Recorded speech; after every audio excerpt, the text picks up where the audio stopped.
The diagnosis of pretty much what happened to me was basically commotio cordis. It's a direct blow at a specific point in your heartbeat that causes cardiac arrest. And 5 to 7 seconds later, you fall out. And that's pretty much what everyone's seen January 2nd of this year. Commotio cordis is the leading cause of death in youth athletes across all sports.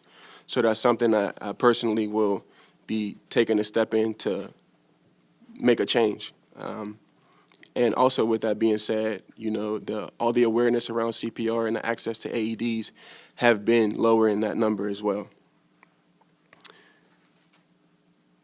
My heart is still in it. My heart is still in the game. I love the game.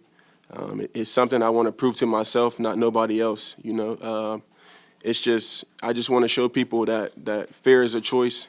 That you can keep going in something without having the answers and without knowing what's at the end of the tunnel. Or you might feel anxious, you might feel any type of way, but you just keep putting that right foot in front of the left one, and you keep going. I want to stand for that. What was it like just getting back out there with the guys? What was that feeling for you when you first entered the building? It was an anxious feeling at first, something similar to like anxiety, just dealing with everything over the past few months. It was just, it was a great feeling to just see my teammates again. I say that the anxiousness was just from, the last time they seen me, it was so recent to what happened. But they loved me up. Like I said, I learned so much from them. Anything that I don't understand or that I'm dealing with, I can talk to any of our vets across the board, and they'll always have something for me that I could take with me and add to my what I do. Of all the things that you've done on your tour of the world there after you were healthy, what sticks out the most to you? Is there a particular, I don't know if it was seeing Biden or what was the moment that really was a wow moment for you? Not to sound cliche, man, but the wild moment is every day, just being able to wake up and just take deep breaths and live a peaceful life, to have a family, to have people that are around me that love me and that care about me, and for those people to still have me in their lives. They almost lost me. Like I died on national TV in front of the whole world. You know what I mean? So I see it from all perspectives, and for them to still have me around and for me to still have them, it's like it goes both ways. And, I lost a bunch of people in my life. I know a bunch of people who lost people in their lives, and I know that feeling, so that right there is just the biggest blessing of it all, is for me to still have my people and my people still to have me. Damar, what has it been like to see the support, not only here locally and in your hometown, but nationally and around the world, and see all of the donations coming in to your foundation and to your charity? Just what has that support been like from really around the world? It's been wonderful. It's really been wonderful to see the world, see the good that I was trying to do, even before the notoriety. For that to be acknowledged, it was just a wonderful feeling, And now with my foundation through the roof, I plan to save a generation and generations to come.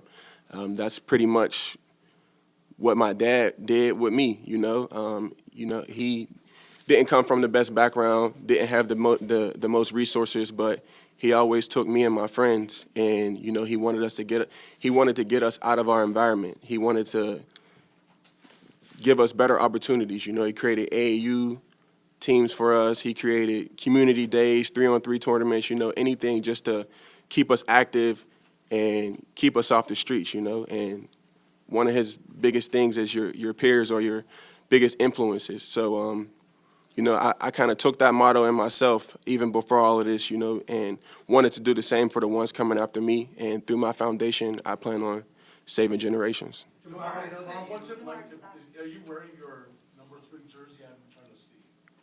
Is that your practice jersey? I just worked out. Yeah. Oh, no, This is just a little. This is just Bill's gear. But were you wearing, we didn't get to see you work out. Were you wearing a number 3 jersey while you were working out, or have you put on your practice jersey, and what was that like to do Well, we're just working out. We're not playing football technically yet, So I'm day to day with it, I'm just taking it one day at a time. That's where I'm at in this process. Anytime I try to think too forward, it gets cloudy. So I'm riding the roller coaster of emotions. I'm taking it one day at a time, and I'm trusting God. I'm walking by faith. Damar, you've had to be so singularly focused to get to the NFL. It takes so much to do that. With all your experience and everything you've been through, has your perspective on actually playing and being in the NFL and the game of football changed? Or will you not know that until maybe it gets a little bit closer to playing the game again? Well, like you said, it's kind of like my perspective has always been, even before this situation, it was a blessing, even just to make it to the NFL. But to make it out of my situation almost without a scratch on me, and to have all the blessings coming my way, it's just been one of those things where I'm just trying to figure out the best way to repay it. You know what I mean? And I've been beating statistics my whole life, and some people might say that coming back to play might not be the best option, but that's their opinion. And like I said, I've been beating statistics my whole life, so I like my chances here. Damar, when did you reach the conclusion that you knew that you wanted to come back, and what was the process like in you arriving at that decision? Well, sitting in the hospital bed,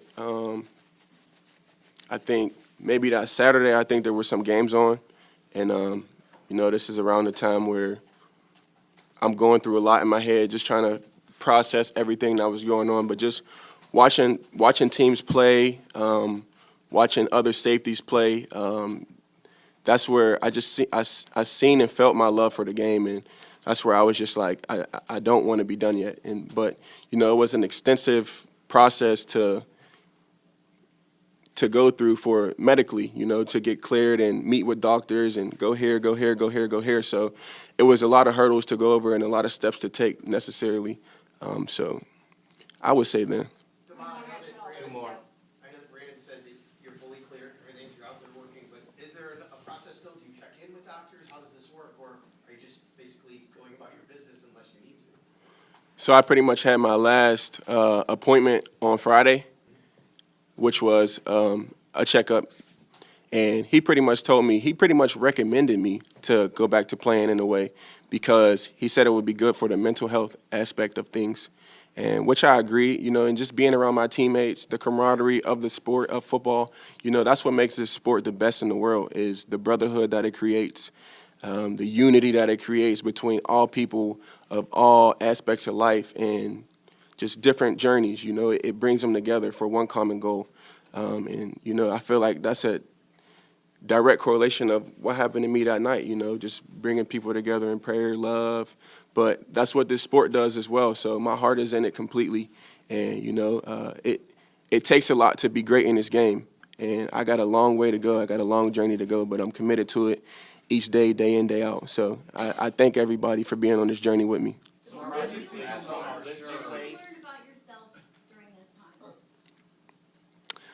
I learned that I was always, I won't say always, but I learned that, I was doing the right things and living for the right things, and the morals that I stood on in my life, my entire life, were guided in the right direction. So, that's a testament to the people who raised me, my mom and my dad.